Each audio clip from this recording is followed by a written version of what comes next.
नमस्कार, जाधव किचनमध्ये आपलं स्वागत आहे. जाधव किचनमध्ये आज आपण बनवणार आहोत शेवग्याच्या शेंगांची रेसिपी, शेंगा फ्राय. तर याच्यासाठी आपण हा शेवगा घेतलेला आहे. तर ही रेसिपी आपण कशी करणार आहोत ती पाहूया. रेसिपीला सुरुवात करूया. हा शेवग्याच्या शेंगा आपण घेतलेल्या आहेत. हा व्यवस्थित सोलून म्हणजे याचे तुकडे करून सोलून धुवून घेतलेला आहे हा स्वच्छ. आता आपण हा 5 ते 7 मिनिटं उकळवून घेणार आहोत, म्हणजे वाफवून घेणार आहोत. तर हा शेवगा आपण वाफायला ठेवला आहे. त्या पाण्यामध्ये आपण थोडंसं मीठ घालणार आहोत आणि एक 5 ते 6 मिनिटं याला आपण वाफवून घ्यायचं आहे. तर हे पहा, आपला शेवगा वाफवून झालेला आहे, म्हणजे उकळून घेतलाय आपण 5च मिनिटं फक्त. आता यातलं पाणी आपण काढून टाकूया. तर हा आपण थंड करून ताटात काढून घेतलाय. आता आपण ह्याला लावणार आहोत आलं लसूणची पेस्ट,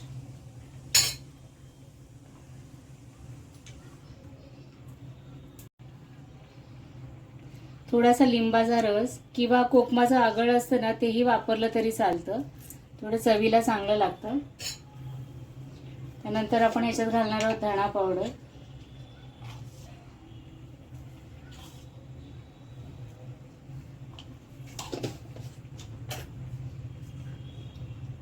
हळद पावडर,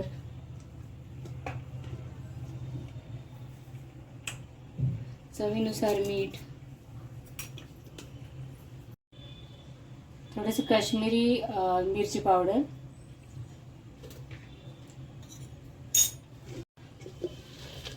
आणि आपला तिखट मसाला. आता हे सगळं आपण एकत्र करून घेऊया, व्यवस्थित त्याला लावून घेऊया.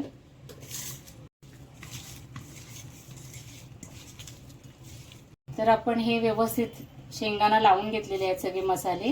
आता आपण ह्याला 10 मिनिटं असंच मुरवायला ठेवून देऊया. तर हे पहा, आपला शेंगांना मसाला मुरवायला ठेवून आता 10 मिनिटं झालेली आहेत. आता आपण या फ्राय करून घेणार आहोत. तर त्याच्यासाठी मी हे रवा आणि तांदळाचे पीठ घेतलेलं आहे. तर याच्यामध्ये सुद्धा हे आपण चिमूटभर मीठ, हळद, थोडीशी धणा पावडर हे मिक्स करून घ्यायचं आहे त्याच्यात.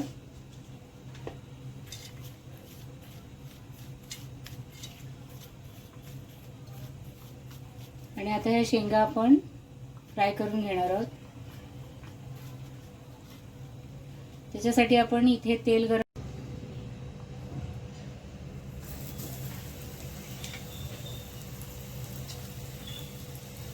शेवग्याची शेंग म्हणजे अतिशय पौष्टिक. तर आपण अशा पद्धतीने, जर मुलं वगैरे खात नसेल तर अशा पद्धतीने केलं तर मुलं वगैरे खातात. तुम्ही या चॅनलवर नवीन असाल तर प्लीज चॅनलला लाईक करा, शेअर करा जास्तीत जास्त, आणि सबस्क्राईब करायला विसरू नका. आणि सोबतचं बेल आयकॉन दाबा, म्हणजे येणारे नवीन व्हिडिओचे नोटिफिकेशन तुम्हाला सर्वात पहिल्यांदा मिळेल.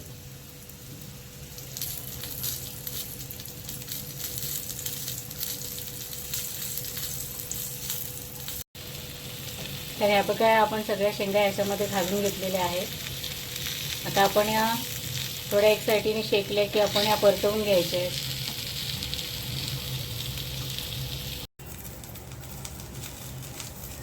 तर ह्या पहा, आपल्या सगळ्या शेंगा फ्राय झालेल्या आहेत.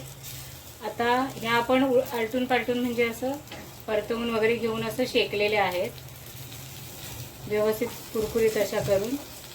तर आता आपण हा गॅस बंद करूया आणि थंड करून याची प्लेटिंग करूया.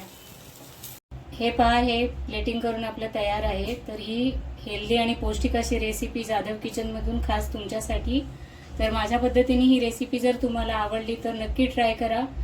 चॅनलला लाईक करा, जास्तीत जास्त शेअर करा, सबस्क्राईब करा आणि सोबतचं बेल आयकॉन दाबा, ज्यामुळे तुम्हाला नवीन येणाऱ्या व्हिडिओचं नोटिफिकेशन मिळेल. तर पुन्हा भेटूया जाधव किचनमध्ये अशाच एका नवीन रेसिपीसोबत. थँक्यू.